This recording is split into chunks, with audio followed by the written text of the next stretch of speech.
Yeah, hello, what's up guys? Nakuaje hapa ndugu yako Biax Pictures aka Mr. Visionary kutoka Vidi Media. Na hapa leo tena kwenye kipindi chako cha Zaleka Revolution tuko na mtu mahiri sana, mtu ambaye ni legend kwenye industry ya music, movie hapa Zaleka ni legend. Anaitwa Brother David Kalitumba. Inakuaje mkubwa? Fresh kaka. Salama. Baridi bana. Nashukuru sana kwa wewe. Asante sana kaka. Ila tena thanks kwa kukubali wito wetu sisi kama Vidi Media. Yes. Na we appreciate sana kwa hilo jambo. Asante sana kaka. Yeah. Kwa hiyo tunajua ni mara yako ya kwanza kuonekana kwenye kamera za Vidi Media, unaweza kujintroduce ili watu wapate kufahamu. Yo, naitwa David Kalitumba, ni mwongozaji na mwandishi pia wa filamu.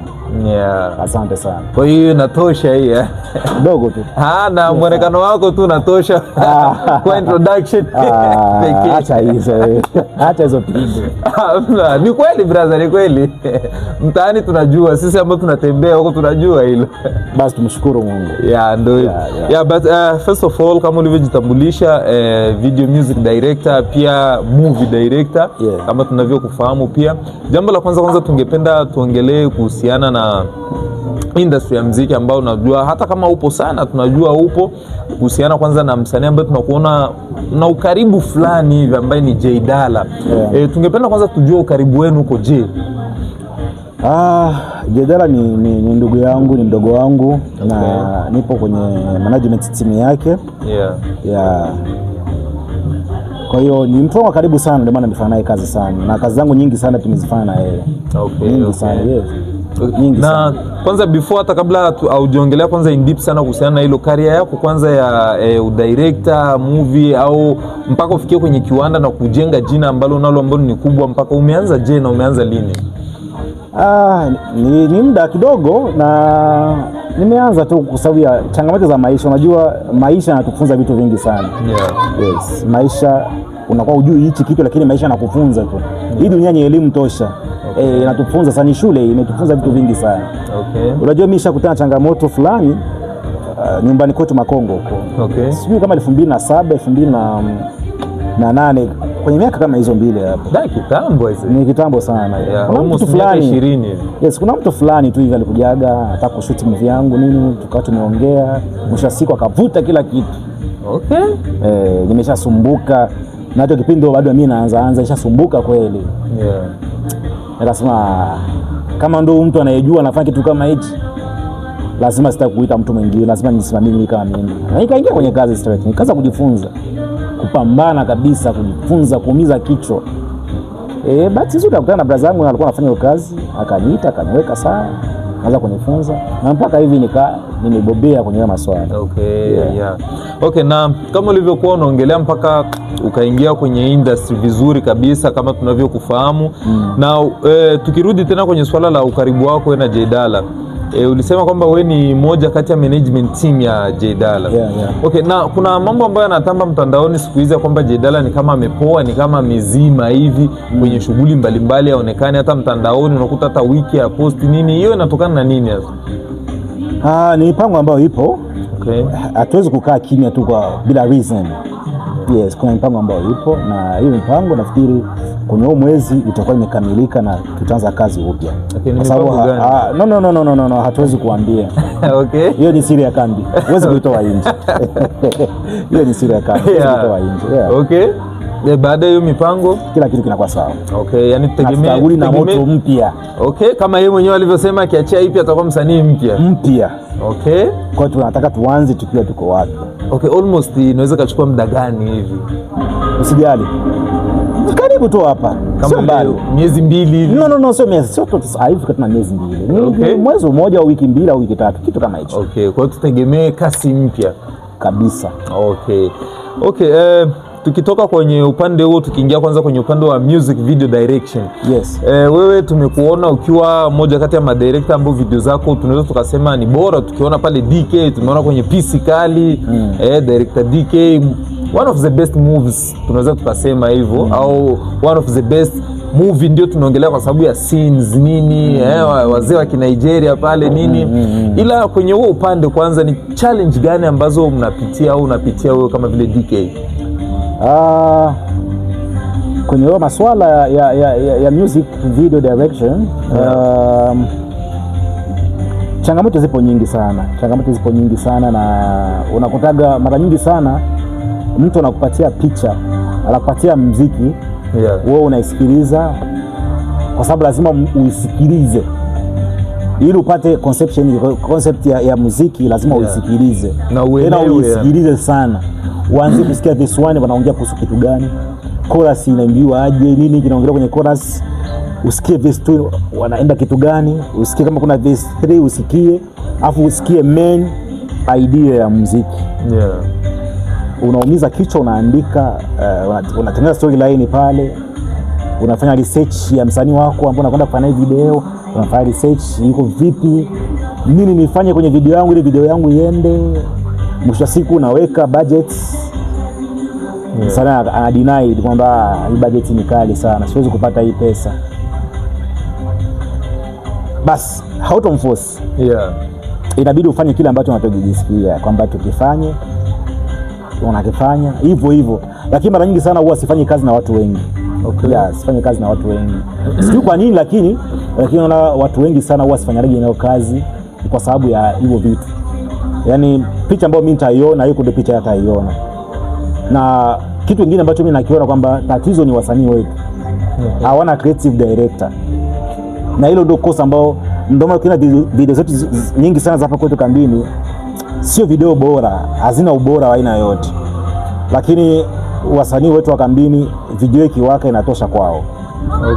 Yani kiwa tuna kala nzuri nini, labda sio takala, yani tukikuwa tu bright. Hiyo kwao inatosha. Na hilo ndio kosa ambalo tuko nalo. Na ndio challenge ambayo tunakutana nazo. Sasa wengine madirectors hawezi kuona kitu kama hicho.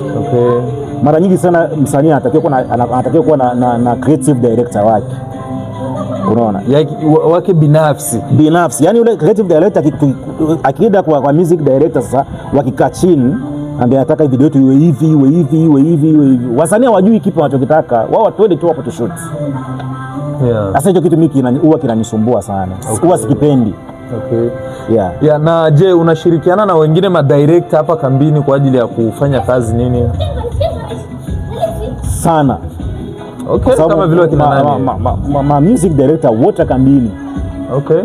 Wote kambini. Nishafanya nao kazi sana. Wengi kabisa, wengi. Niseme tu wote. Labda tu upcoming ambao wamekuja sasa hivi. Lakini wengi sana walipita kwenye mikono yangu, wengi sana. Kuna vitu ambavyo vinawaonesha lazima tufanye hivi, tufanye hivi. Idea tu ya kutengeneza kwamba lazima msanii, lazima director awe na crew.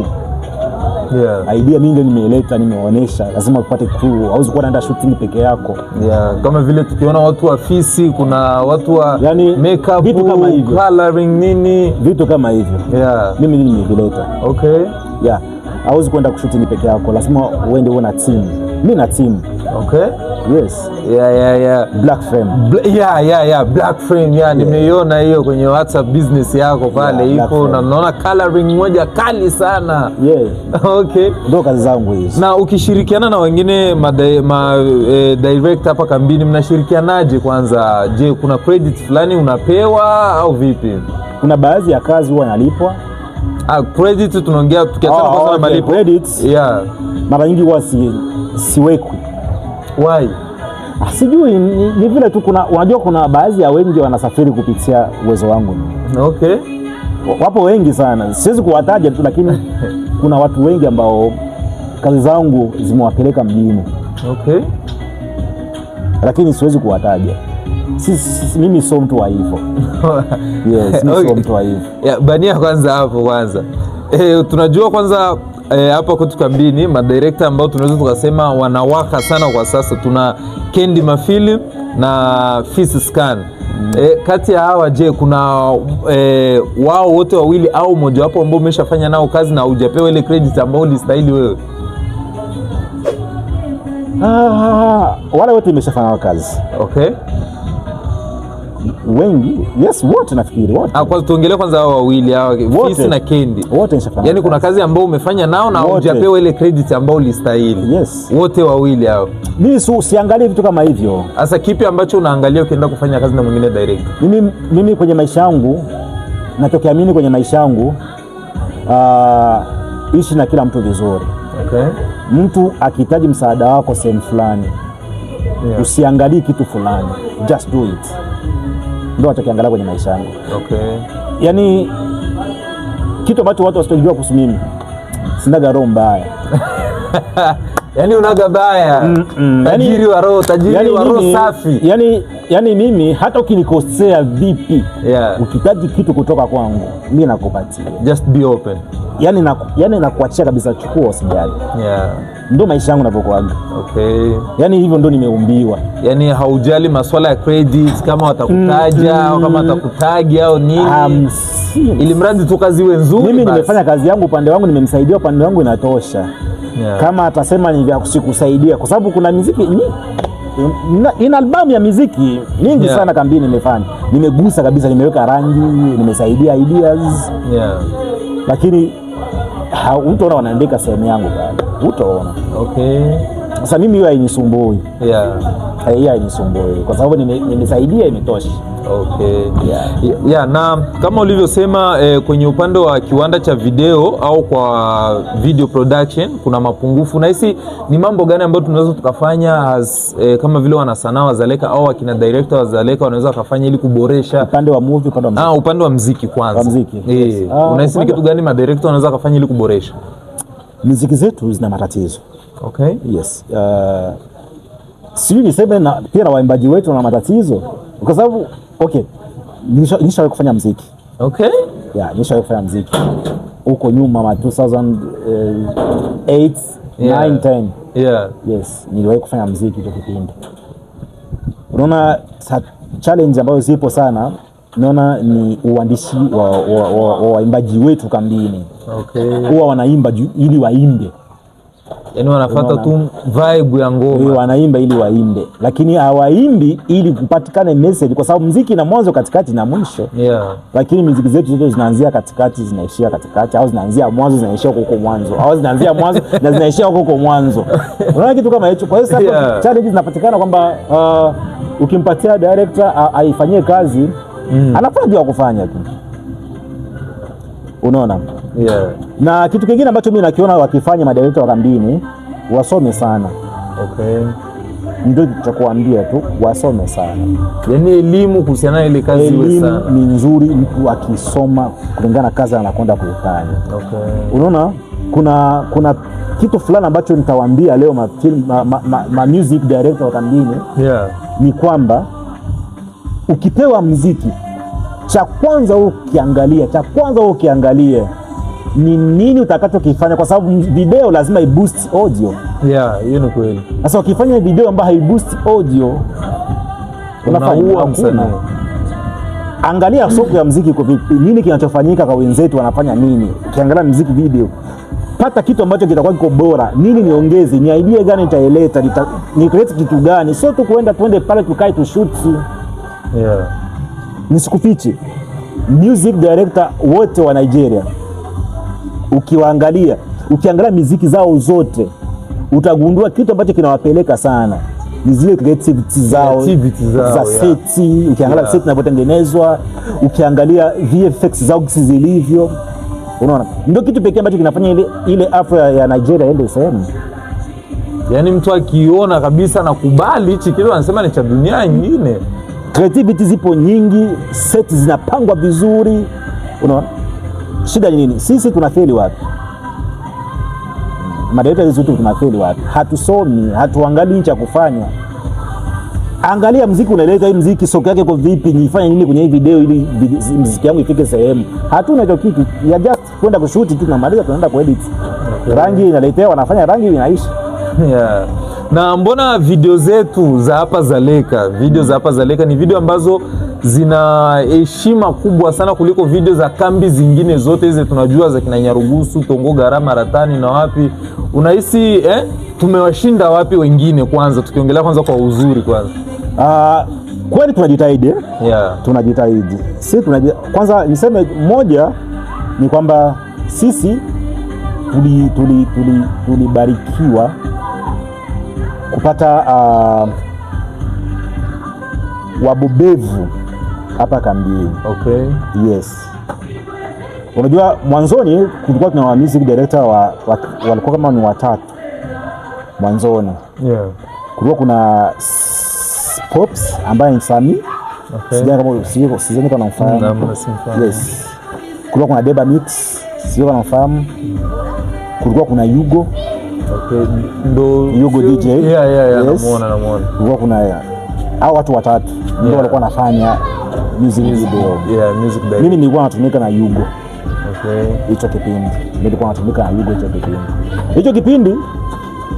Hao wote ambao naona madirectors kama walikuwa hawajafika kwenye hicho kitu. Walikuwa hawapo kwenye wao ulimwengu. Unaona kitu. Sasa wale watu walikuwa na experience. Walikuwa na experience kubwa tu sana. Yeah. Walikuwa na experience kubwa sana tena sana. Na ndio walisaidia hii industry yetu inasimama. Licha kuwa muziki zao sasa hivi na za kwetu sasa hivi ziko tofauti. Yeah. Si mwanzo tulikuwa tumesha makano nakuta Kano 1000D. Yeah. 2000D unakuta ni cheap camera kitu unapata good quality. Yeah. Lakini sasa hivi kuna Sony, kuna Black Magic, kuna Lumix. Kwa hiyo kamera zinakuwa ziko kubwa pia zinasaidia. Yeah. Unaelewa kitu? Yeah, okay. Na mimi nadhani kwamba kambi nyingi sana wana makamera kubwa. Okay. Kwa sababu zidi sisi kutuzidi hapa. Okay. Sasa kwa sababu nilikuwa naongea jamaa fulani hivi ana shoot nafikiri ni kamera mazuri inaitwa kwa sasa sijui hata kwa Maratani. Yeah. Anaitwa nani? Jamaa fulani ana shoot magospel sana. Nikamwambia mimi natumia mara nyingi natumia Sony FX Fete.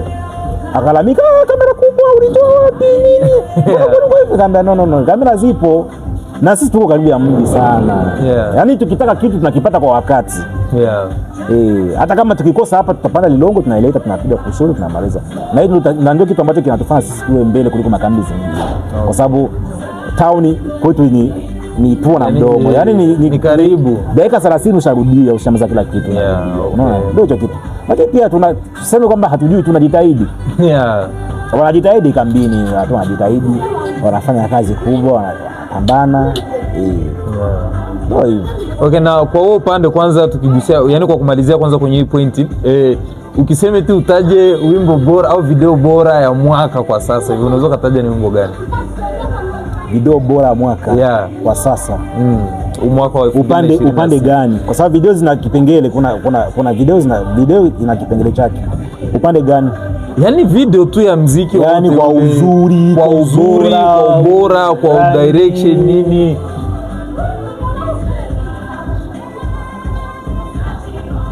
Video bora. Ukisema eti wewe leo ndo upande utunze bwana video bora mwaka 2026 kwa mfano tunasema naenda sijui kwa Lanideo, kwa Jedala, kwa Vankson, kwa Zumaboy au kwa ambayo imefanywa na watu kambini kwa sababu na watu hapa kuna baadhi ya music video ambazo hazifanywi na watu wa kambini, lakini hiyo tunaitoa hiyo. Iwe inafanywa tu na watu hapa kambini.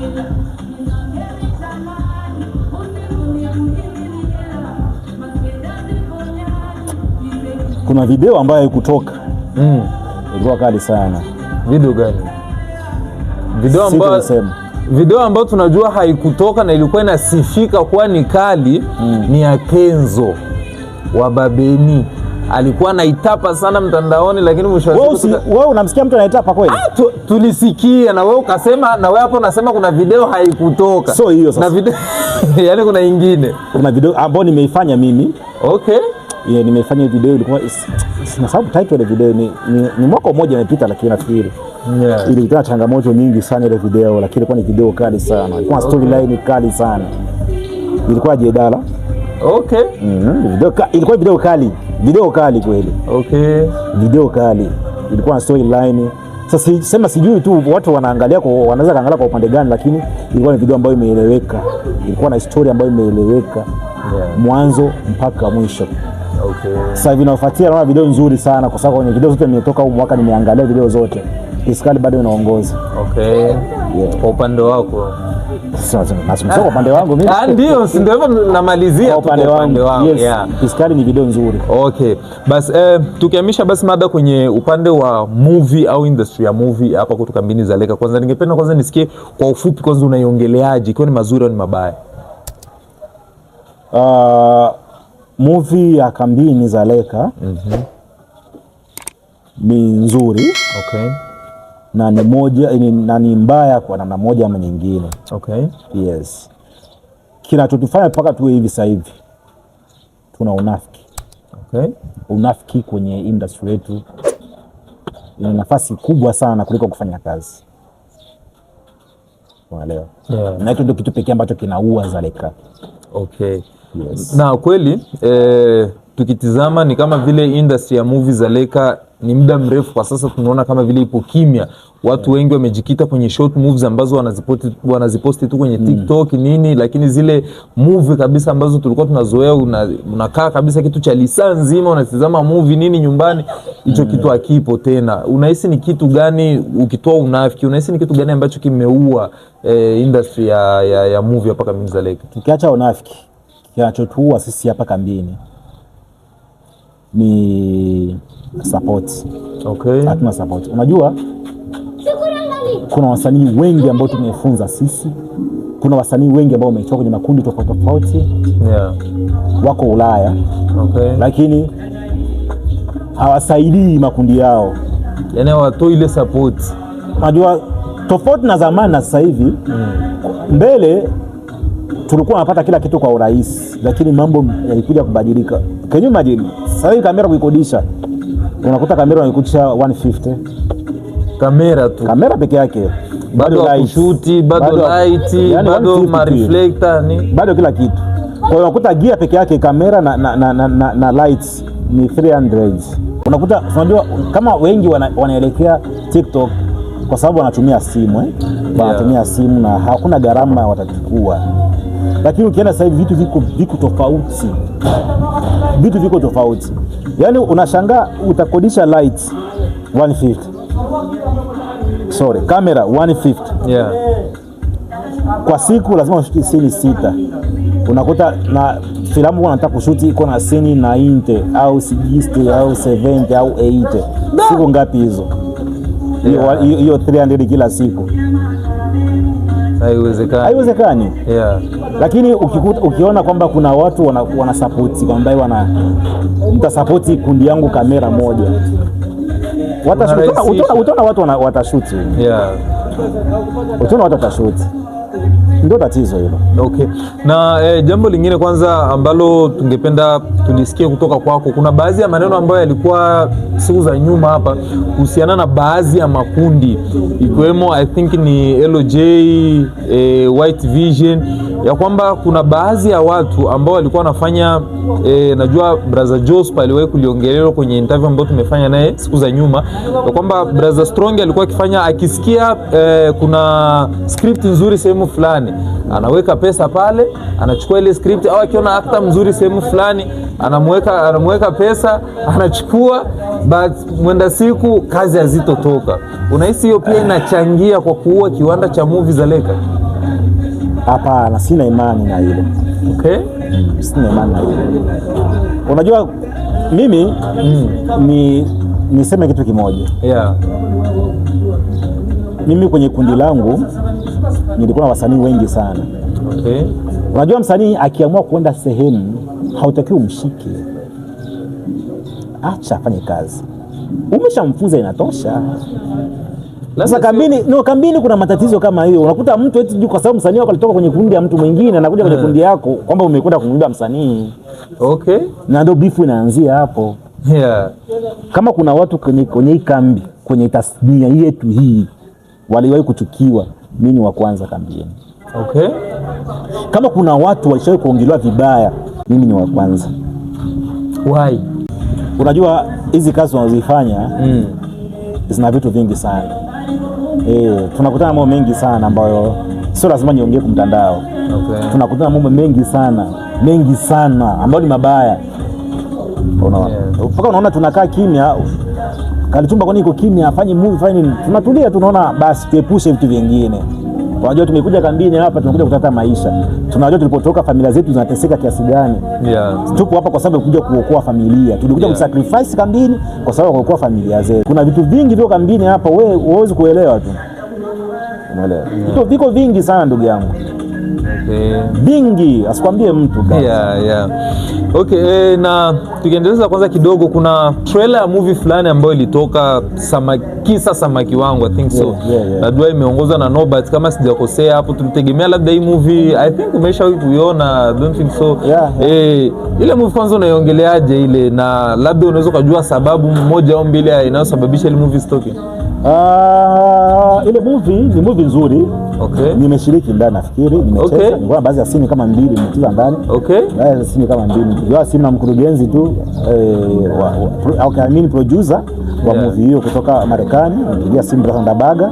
Okay. Yes, ndio producer hiyo movie. Yeah. Alinipigia simu akaniambia, "Brother, kuna 1, kuna 2, kuna 3, nataka uje ufanye hiyo kazi." Mimi naheshimiana na watu wengi sana. Naheshimianaga na brother wangu wengi sana, tumefanya hiyo kazi. Yeah. Kwa sababu mimi siishi kambini Lilongwe.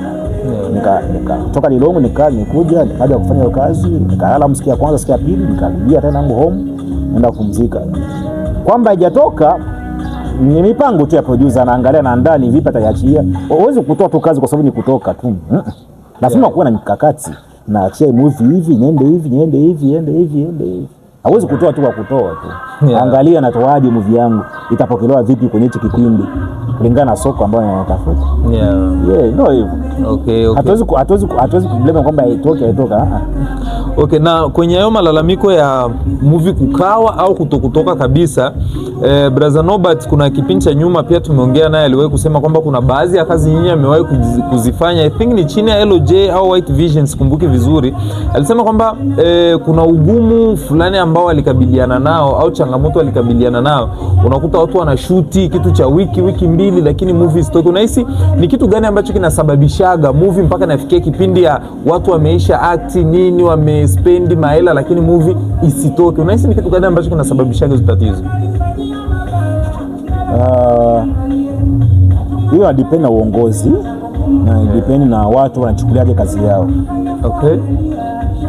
Kwa sababu kama umemlipa mtu akuachie afanye kazi yako, yeah, na kazi isitoki, kuna mawili hapo. Ina maana makubali yao imeenda tofauti kisa walikuwa na plani, yeah, au kuna baadhi ya vitu ambavyo vimetokea kwamba kuna baadhi ya scene sio nzuri, lazima zirudiliwe. Sasa unakuta nguvu za kurudia kule zinakuwa ngumu. Yeah. Unampigia msanii bwana, njoo turudie scene kama hii bwana, kuna kitu akwambia kwa busy mambo yangu mengine. Yeah. Kwa maana cha kufanya itabidi mvute au mvumilie, muache hivyo hivyo. Yeah. Sasa unakuta leo mimi movie yangu zitoka hivi, lazima nivute scene, nishuti scene tena upi na mtu mwingine. Okay. Ndio nakuja matatizo. Yeah. Lakini pia inatokea na uongozi wa kundi yenyewe, uongozi uko vipi, wanapanga vitu vyao vipi. Yeah. Unakuta wengi wanashuti lakini hawajui wanapeleka movie wapi. Wanashuti bila kushuti. Yeah. Kivembe ndio wanasemaga itete.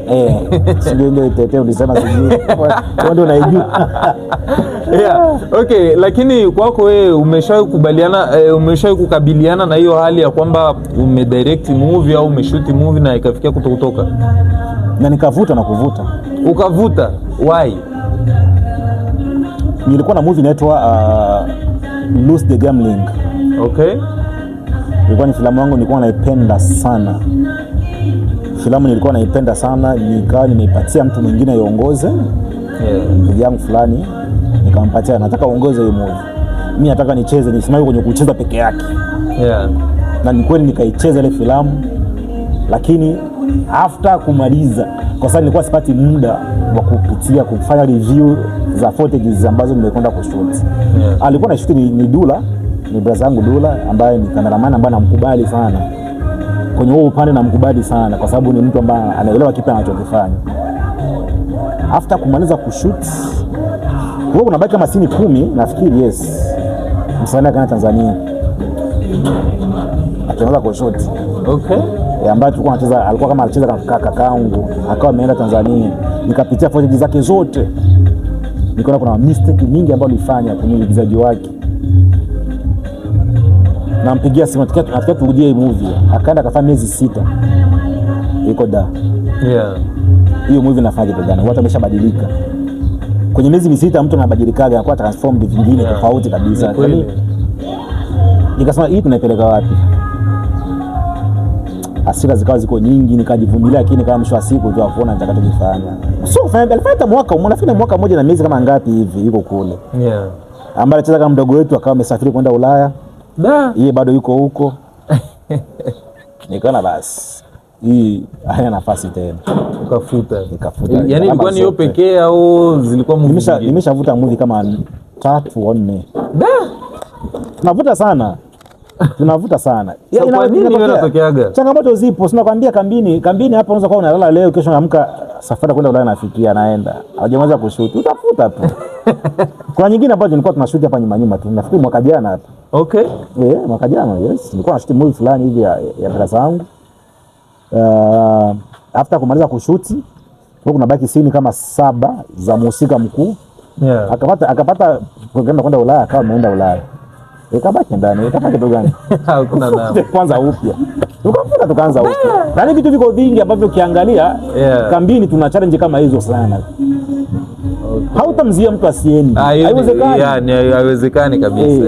Ikitokea problem yake kwenda acha aende, anajenga zake. Hautombana, hautomforce. Okay. Najua tukiwa ukingoni, tukifikia kwanza ukingoni wa interview yetu ya leo, tumeshaongea mengi. Ni jambo gani ambayo unaweza kuachia mashabiki au watu ambao wamekutazama kuanzia mwanzo mpaka hivi? Yes. Cha kuambia ni kitu kimoja tu ndugu zangu, tuendelee kusupport sanaa yetu. Sio upande wa filamu, sio upande wa muziki. Hii ndo kitu pekee ambacho kinapeleka Zaleka kusifika sehemu nyingine, kwa sababu ya muziki wa kwetu na kwa sababu ya kazi ambazo tunalifanya za filamu za hapa kwetu. Kwa hiyo mkono wako ukitushika namna hii tutafika sehemu.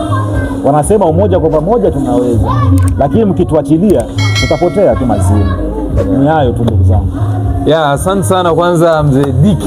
Yes kaka. David Kalitumba. Kaka. Na enjoy sana kwa leo hapa. Asante kaka.